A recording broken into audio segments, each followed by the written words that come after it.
Okay, so just stick to it. Hey, I'm Dr. Ruth Roberts, the original holistic pet health coach, and with me today is Wilma Shaw, one of our certified holistic pet health coaches. And Wilma is also a human health coach. And I'm sorry, Wilma, I forget what the BCHN is, but I know, can remind me what that is so we can Yeah, get you right here. board certified in holistic nutrition. It's bitchin'. Yeah, because you think that nutrition has absolutely no impact on health, right? Not at all. Eat whatever you want. No. Yeah.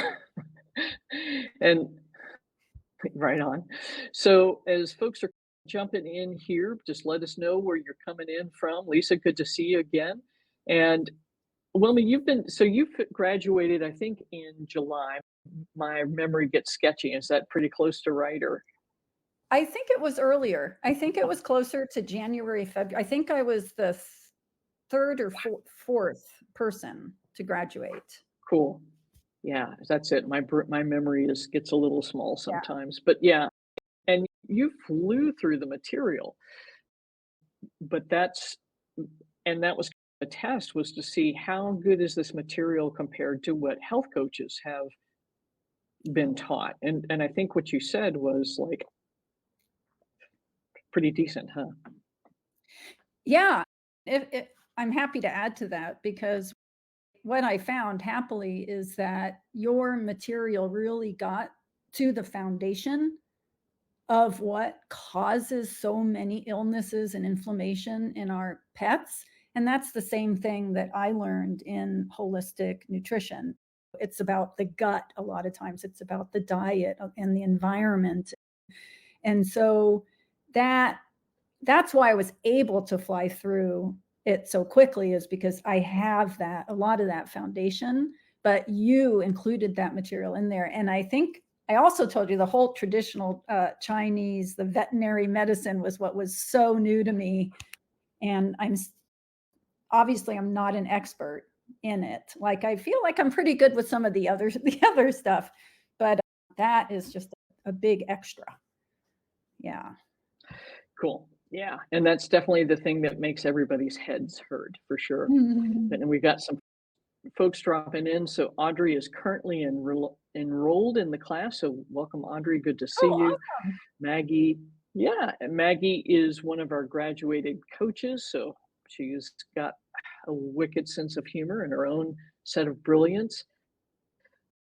Tonka's journey is Naja, and she's actually going to be starting here pretty quickly as soon as we can get her the bits and pieces. And Paris is jumping in. So Wow. right on. So yeah, so we're filling up the room, which is fantastic.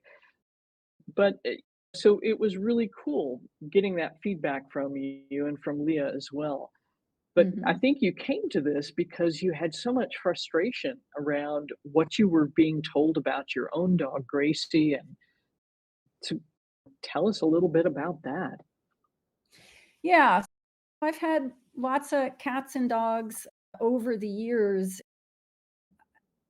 and I was always just the vet, the vaccines, the kibble, up until about when I decided to go into nutrition, and I had my beloved Swirls, my kitty at that time, and she was no longer able to jump, like jump on the bed or jump on the sofa. And I took her into the vet, and the vet's, there's no arthritis. I don't think there's joint pain. And I just happened to turn to her and say, what if I put her on the kind of diet I'm on now? Because I had learned about, at that point, going grain free. I was trying to lose some stubborn weight, right? And she actually said, "Oh, that's a good idea." And I said, "Okay, then I'm not going to take the steroids or whatever it is that you're offering. I'm going to go home. I'm going to change." And I changed her diet. I actually started feeding her raw, and she loved it. And within probably a few weeks, she was jumping on the bed again, and that was that. And I wish I had known that before, right? Obviously, but know more, do better, right? When you know more. And Amen. then we started fostering just recently. And so this is after I've already been in my human nutrition business for a while. And I know a little bit more about cats and dogs. And then, of course, after taking your course, I'm like, duh, of course it's so similar, right? I started Right on. looking at all the chronic illnesses. Now, fortunately, we work with Doggone Seattle here in the Seattle area, and they get a lot of dogs from Texas and California and Hawaii at times. And they do pretty good. They actually work with some of the better pet stores around here, which is nice. So as far as kibble goes, it's not terrible. But for example, with Gracie, we got her before 8 weeks old. She was all vaccinated with probably 6 different vaccines. And I would prefer to wait a little longer to make sure the immune Yeah. system can actually kick in properly. And fortunately, though, she wasn't spay yet. And so after taking Amazing. your course, yeah, I learned a lot about spaying and neutering, and I made the choice to work with them to wait a little while and then get that ovary sparing spay. And so that's what we chose to do with Gracie to keep her hormones intact. Yeah, there's a lot. I think when I was still working, I was still in the course, I think that's when Gracie had that terrible hotspot, a really bad one. And we did have to take her to the vet because it was just all infected and she was in so much pain. And so from there, I learned when I start seeing the hair diminishing or something going on to pay a little closer attention and deal with it right away. And that's that. I did a little video on it because I was actually surprised myself that she started developing this, losing some hair on her tail and also these bumps on her forehead. It's just like what she does. It's how she expresses toxicity or sensitivities. And I was messing around with changing diet. That's what we always changing food, the proteins, the vegetables, everything, supplements, the oils, and nothing was really changing. And then I used some muscle testing with her to ask, hey, is this about food? And the answer came back no. Now, I didn't go any further than that. I just knew it's her bed. It's this beautiful cave bed that she loves. And we took that away. And I swear to God, 3 days later, almost all the bumps are gone. The hair is coming back on the tail. She's not itching as much. You can feel it in her fur. It's just softer. And yeah, and that's the kind of thing that I think if I hadn't taken this course, I would have been at the vet going, what's going on with her? Right. Why Getting is the she steroids or getting the whatever. getting Yeah, the right. steroids? Sorry. Hi. $200 later for the vet visit. And then Yeah. and then damaging her gut and her biome and all that with and not getting to the root of the problem. Exactly. And then the symptoms come back because she's still snuggled up in that bed that she loves. So did you find a suitable replacement for her? Yeah, it's in between my husband and I on our bed. Perfect. I'm sure she's delighted.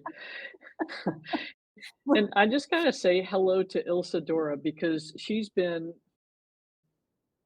following me for a lot of years and we did some Mm. consultations together. But Ilsa had the most long-lived cats I've ever met. I think my cat Romy got to 24, but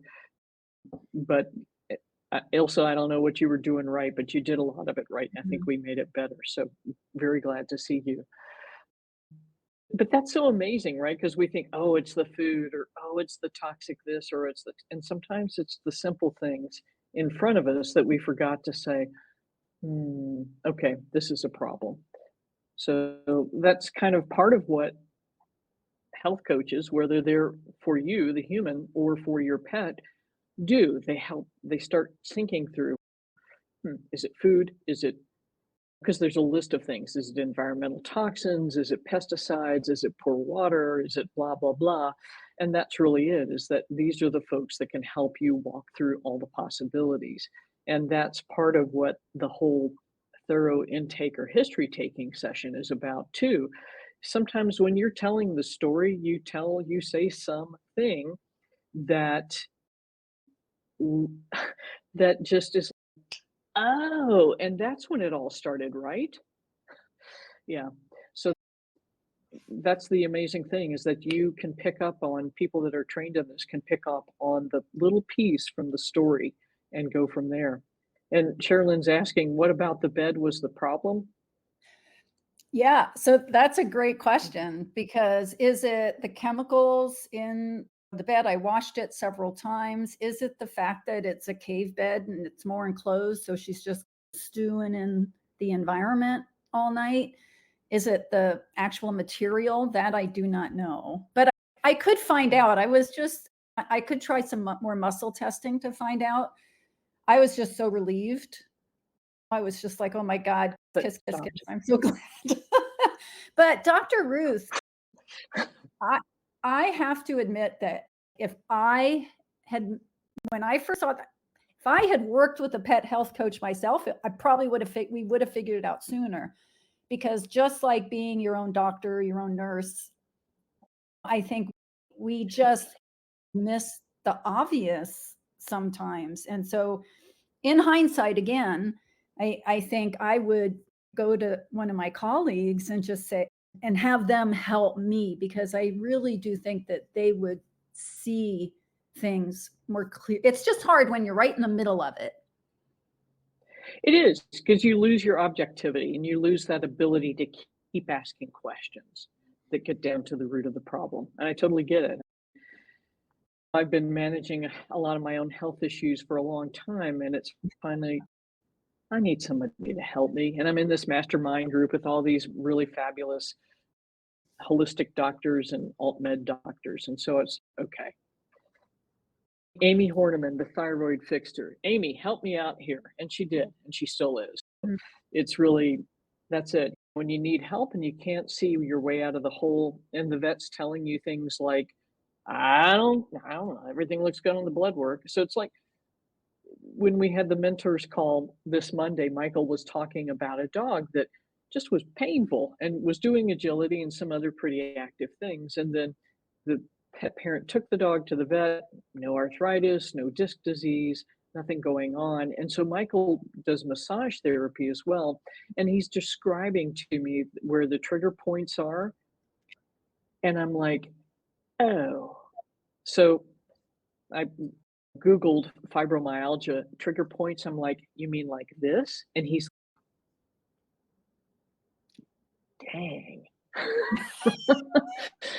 You mean this dog has fibromyalgia? I'm like, yeah. And the other things he was telling me was like inflammation and weight gain for no reason, fine one day, really terrible the next, gets cranky before mealtime. Was okay, right on. So then that totally changed how he's going to approach supporting this dog, because the Yeah. massage helps, but then it comes back. So it's really, that was really cool. Getting an outside opinion really helps. Well, The I other just want to say, thing, oh, I just want to say that's even a benefit, an extra benefit being in the program. And I honestly didn't know how much I would appreciate this until now, but having you to meet with weekly to bounce things, as well as the other colleagues, that's just a real benefit. right on. And it's crazy too, because you all are not getting cases like, oh, just simple change the diet and everything gets better. Some of them you are, some of the folks you're working with are, but others are like, oh my God, my dog has this and this and this and this, and my vet hasn't been able to help me. I've gone to see other holistic vets and they haven't been able to help me. What do I do?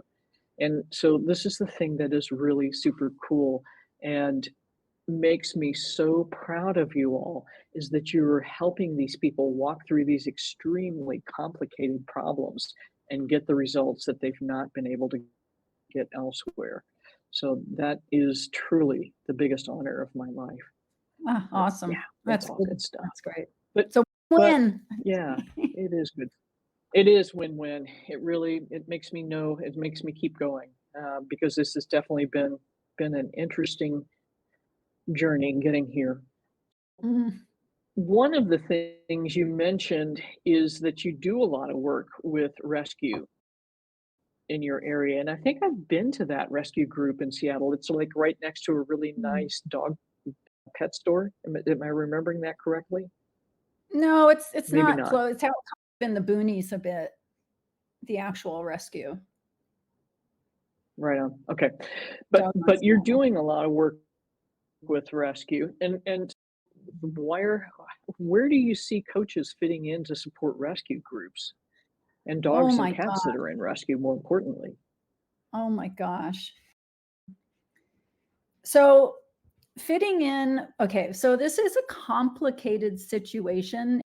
It's like having a human nutrition working with a dietitian that may not be on the same page, where they have their own solutions and their own way of doing things.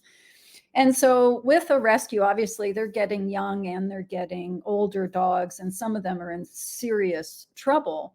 And so one of the things is they're most of these dogs' guts are just totally inflamed, right? They've been treated with lots of antibiotics. They've been under extreme stress, not just with the travel, but with their life situation, being in kennels. So the environment is not great. I have to say also, they're always fully vaccinated, which, defining what fully is, it may be over vaccinated in some cases. And where we have real opportunity is to help educate all of these new, not just the pet parents, but the fosters, to help recognize that, hey, what's going on is, it's not just, it's, you don't have to say, oh, they're just upset, or this is just a break-in period.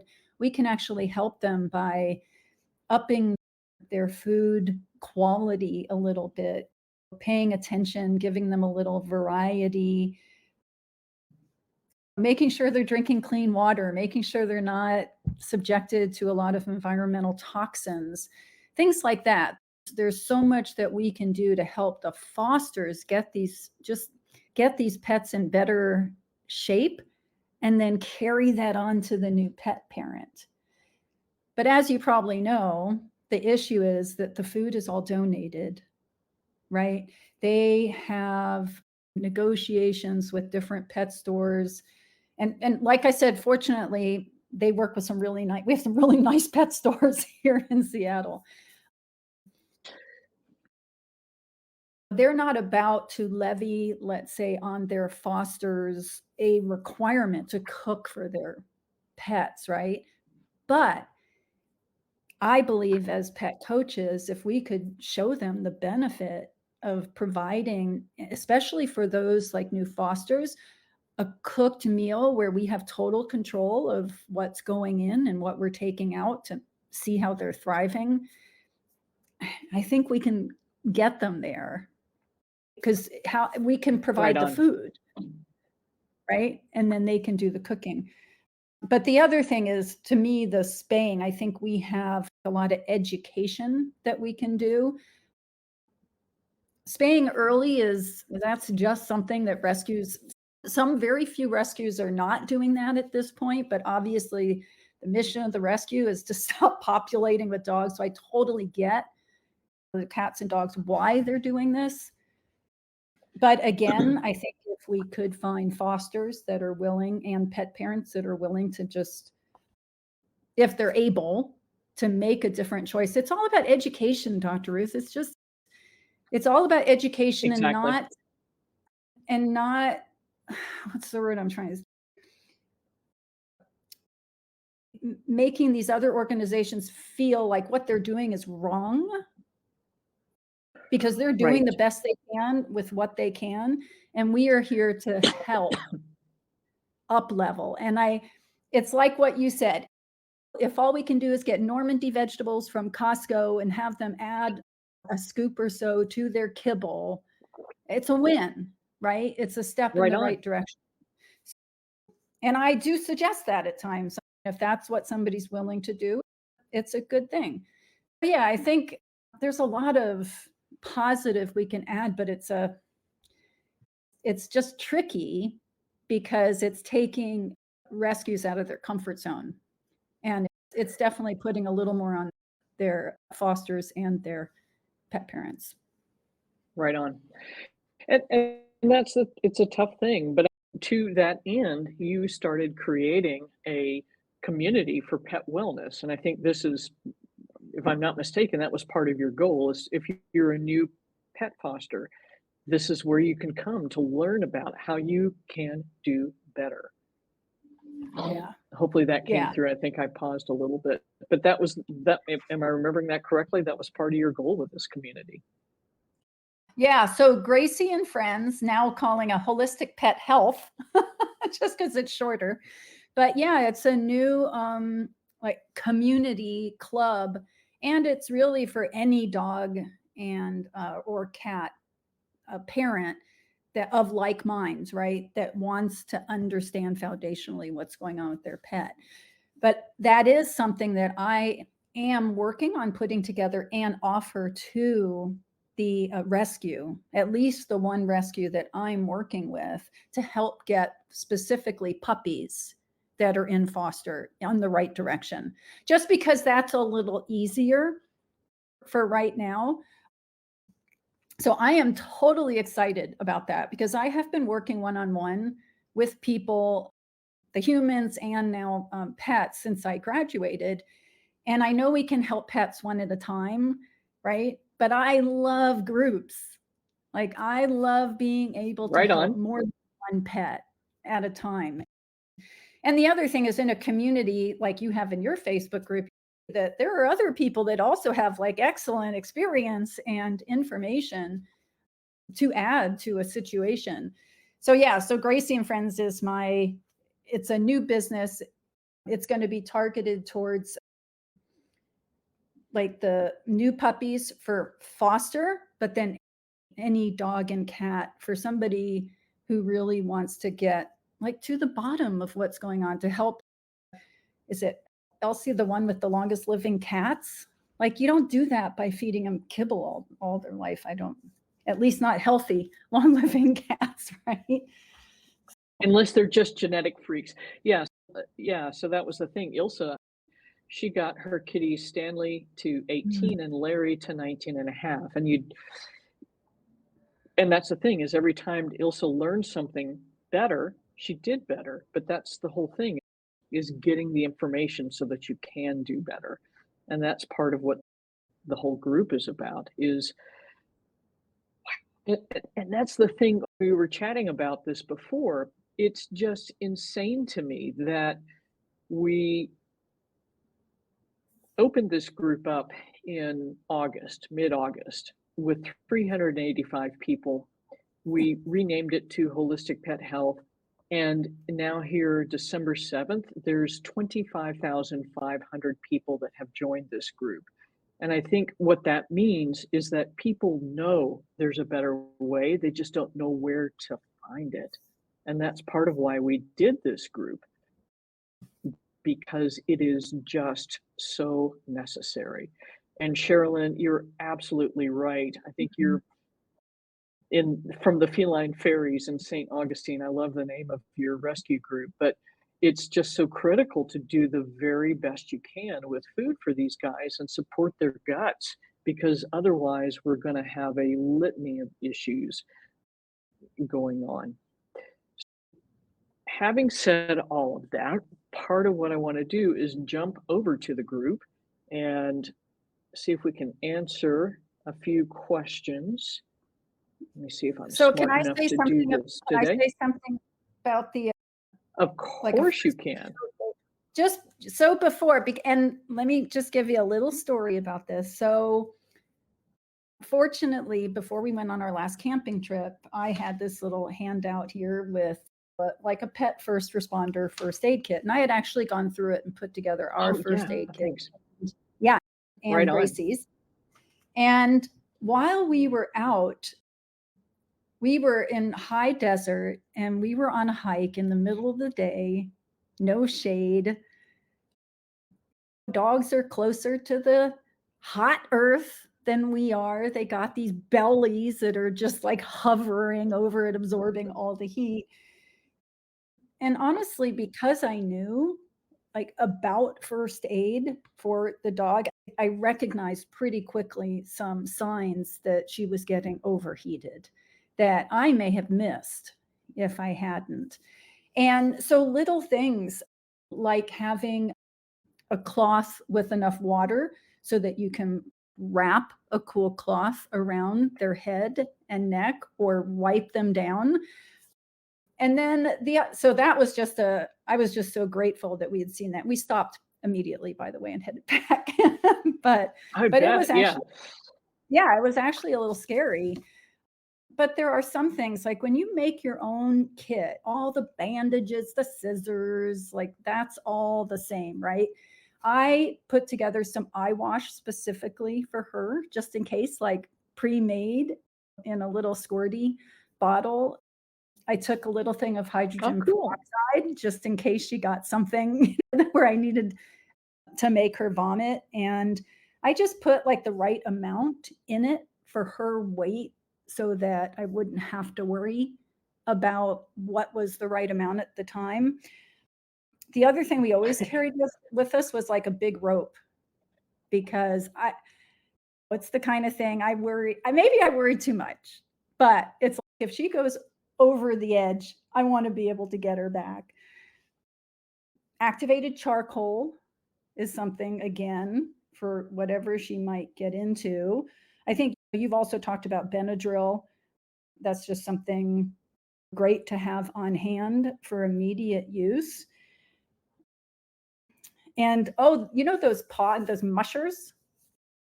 Right on. They're like an ointment basically to put on paws. Worked really well. And then there's I think it's called Third Rock Essentials, I think is the name of it.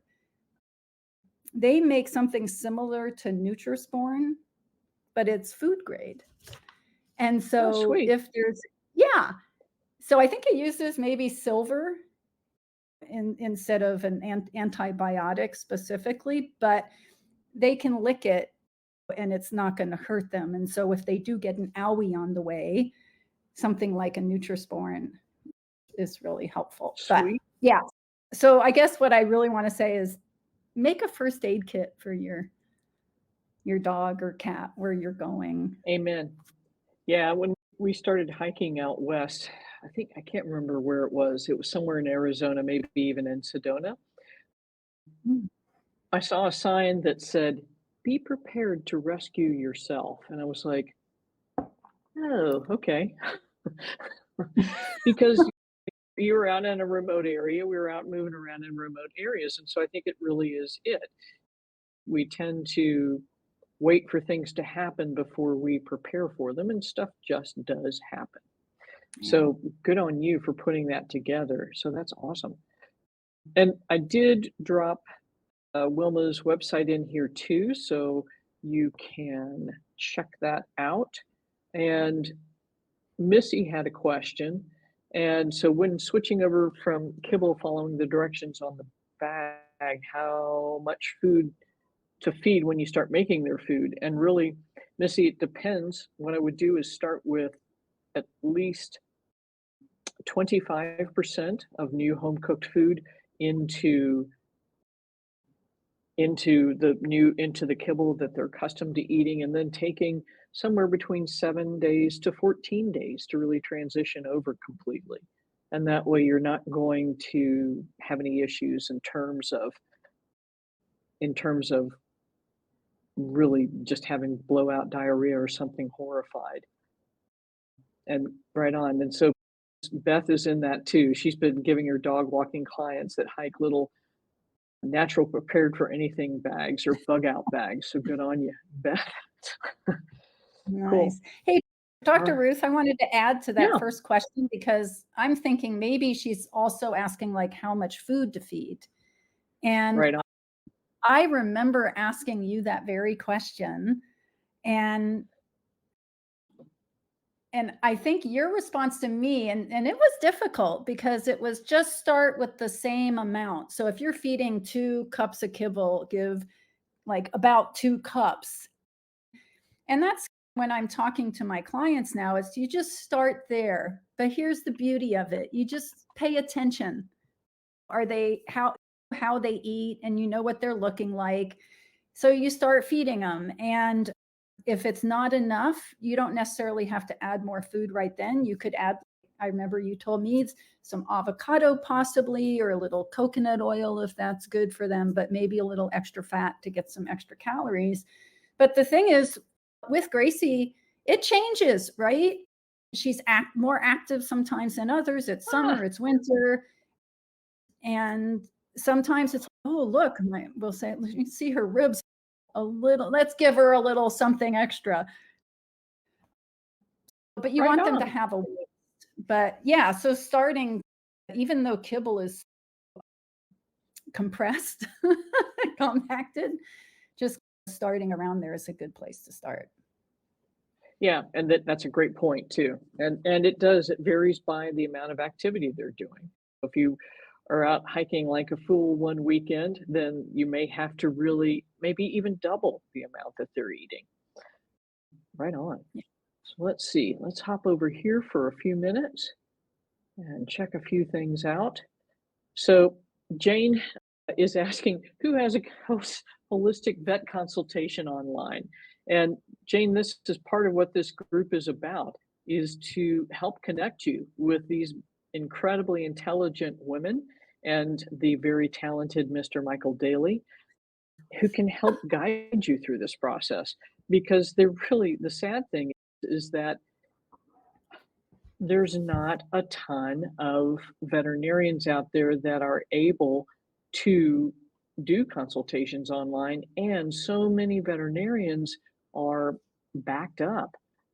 Hannah and Isa, our marvelous team in the working in the back end with us, are dropped a link in there where you can go to our page and check it out. So Alicia, same thing. If you've got nothing coming up in your area, the coaches work with you, and then we meet every Monday to go over cases that they're having difficulty with. But this is exactly what they are trained to do, is to help them help you understand how to cook. So for instance, Wilma's link in our page on Shopify, you'll see that there are other coaches listed there as well. But that's the whole thing, is to get you connected with people that can help you walk through this journey.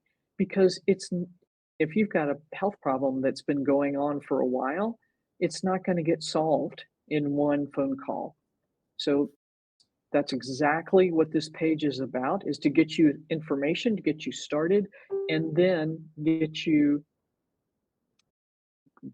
on the road to figuring out an overall plan for health. And So Lisa's asking about kitties with upper respiratory infections. So antibiotics, steroid shot, eye medicines. Kitties are sneezing and eyes watering, and she's wondering what we can do to help improve that healing process and what's going on. So Wilma, if you've got some basic thoughts on that, go for it. They are not, am I seeing they are not outdoor kitties? That's hard to see. There's indoor, outdoor. So they do go outside. Yeah, it's just, and here's where it sounds silly, but we always go back to the foundations. And so when people are asking questions about a specific symptom, they have this issue, it's not as easy to just answer and say, do XYZ, because in that intake, you find out so much more. What are you feeding them? How old are they? When did this start? Was there something that triggered it? So without knowing all of that, I would say at this point to work on healing the gut. That's just because that's a basic. With inflammation, it sounds like with upper respiratory, there is some inflammation. Sounds like the antibiotics aren't making it go away. Their eyes are also bothered. So maybe there's some food sensitivity, or like Gracie, some environmental sensitivity that's going on. So it's about removing whatever is causing the issue while you're working on healing the gut and boosting the immune system. Right on. And the other thing that's really interesting for cats, it's not interesting, it's not fun when you're experiencing it, but many of these guys have chronic herpes virus infections or calicivirus infections. And so that's where using a lysine type product can be super helpful. And there's Inicil, I think is the product name, that's flavored. So there's some possibility of the cat actually agreeing that it's a good idea. But everything that Wilma said is exactly right. And then everything that the vet was offering will palliate symptoms, but it's not going to get them better. And ultimately, they come back. And now that you've had a round of antibiotics on board, things tend to get worse. Yeah. So and Dr. Ruth, I just want to say, I know that we all that are not actually vets, we say we're not a vet. We're not replacing your vet. So, but even when people like in your Facebook group are saying they're looking for a holistic vet, there's nothing wrong with starting with us, because I tell you, one of the things that I promise in my group is you're going to save money on not having to go to the vet so often. So maybe that person's in a situation where they don't really need to see a vet, or maybe together we decide that yes, a vet is the next step. But let me talk to Dr. Ruth first, because she is right a on. vet. And that's exactly it. And like this person with her kitty that's got pneumonia, it's tough. So this is an ongoing problem. So she's got pneumonia, and that's a really gnarly infection and makes you feel really crappy. And azithromycin is an antibiotic that tends to be quite helpful, but here's the deal. This kitty's had two other rounds of antibiotics since she was 6, and she's been off kibble for a couple of months.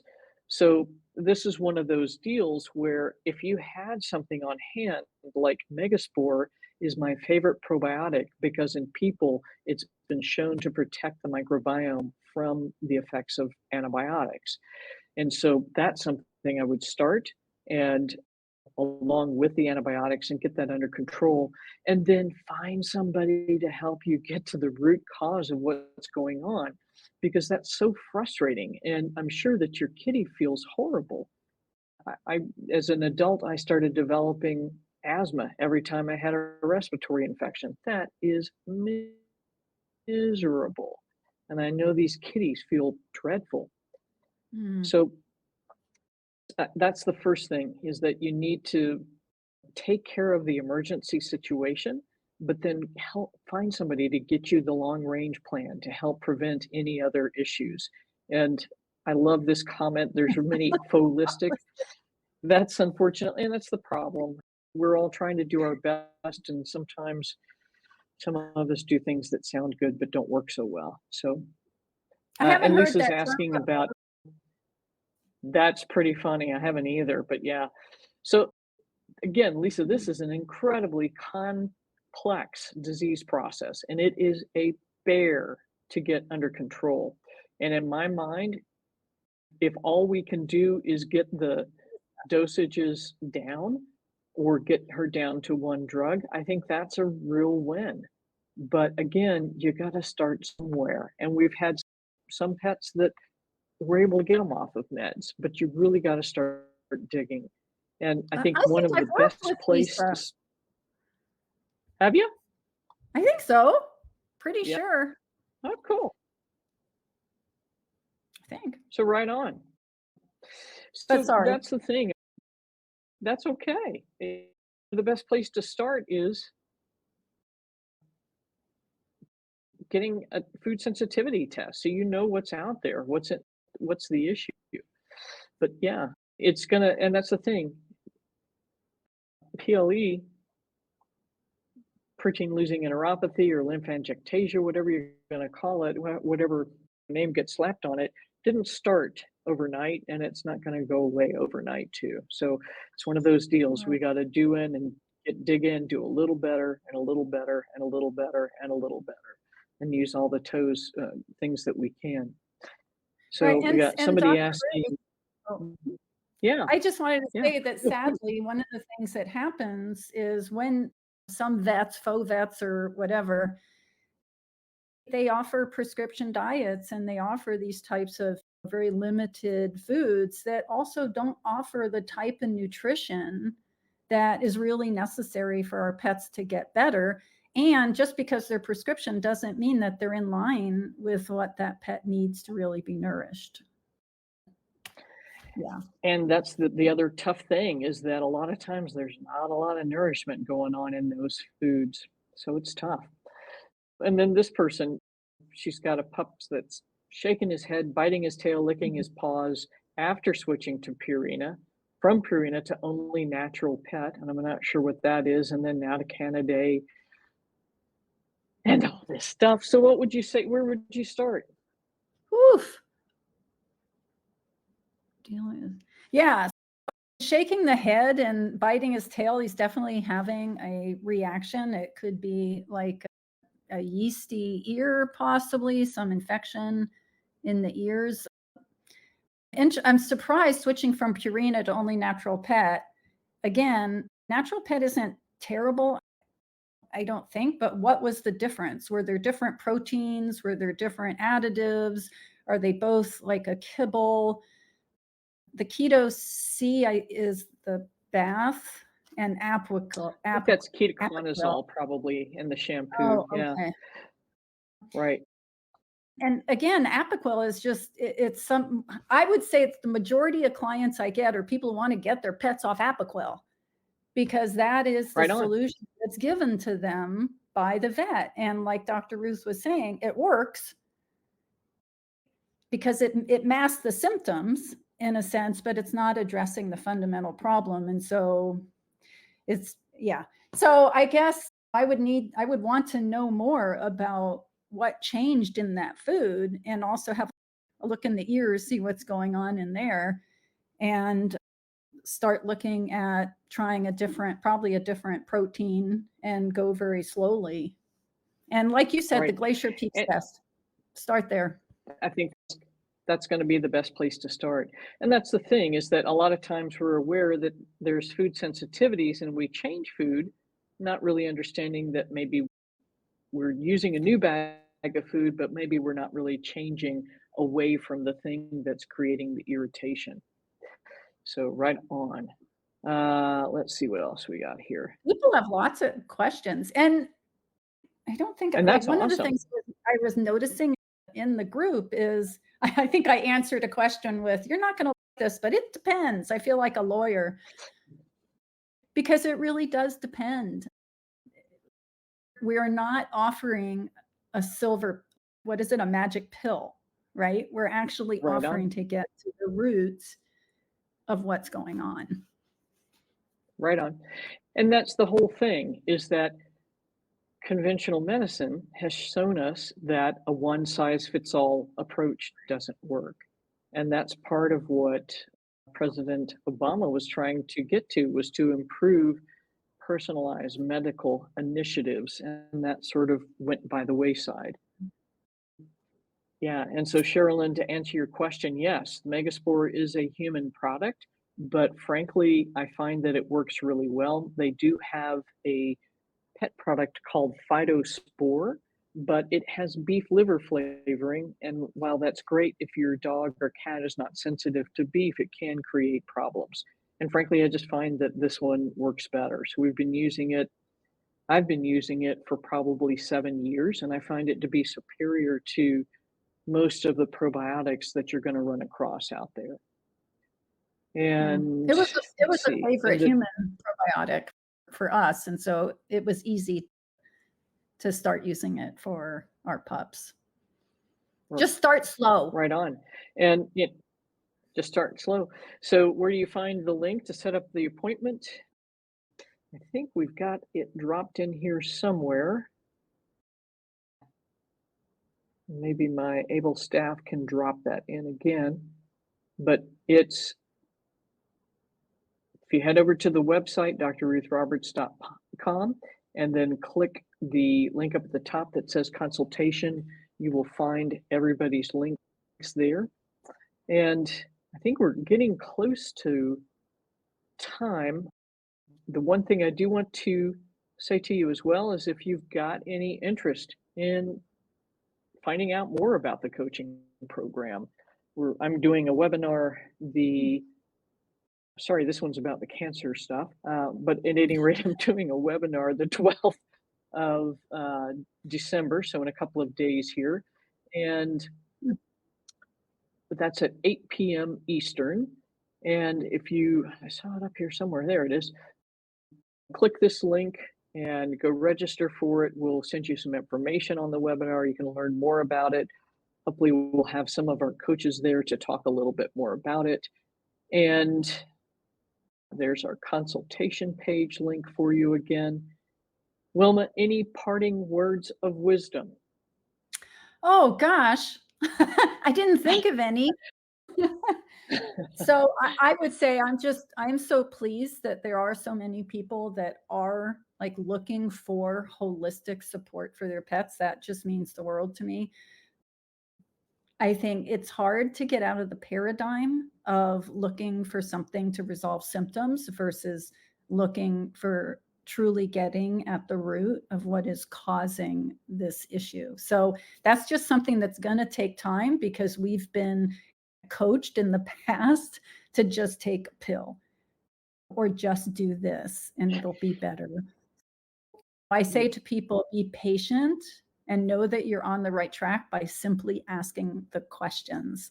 And when it comes to pet health coaching, just like with people nutrition, functional nutrition coaching, there can't be too many of us. Whether Amen we're just helping our own pets and our friends or our family or making an amazing business out of it, we are needed so drastically. Like our pets are so sick out there. So there can't be too many of us. Amen to that. That is for sure. The statistics are 90 million dogs in the US, 60 million cats in the US, 78,000 veterinarians, 1,500 members of the American Holistic Veterinary Medical Association. Do the math. It's bad. It's ugly math. And the Mars study is predicting that. So Mars, if you don't know, actually owns 40% of veterinary medicine in the US. They are predicting a shortage of 24,000 veterinarians in the US by the year 2030. We are graduating 2,500 veterinarians a year with no plans to ramp that up. And so my big, hairy, audacious goal is within 5 years to be graduating and certifying as many holistic pet health coaches as veterinarians are being graduated. So Awesome. You all join the revolution because we have got to do this now. It's getting ugly out there. We got to make these changes. So Wilma, thank you so much for joining, and everybody, thanks for hanging out. This has been a ball, and we will see you next week.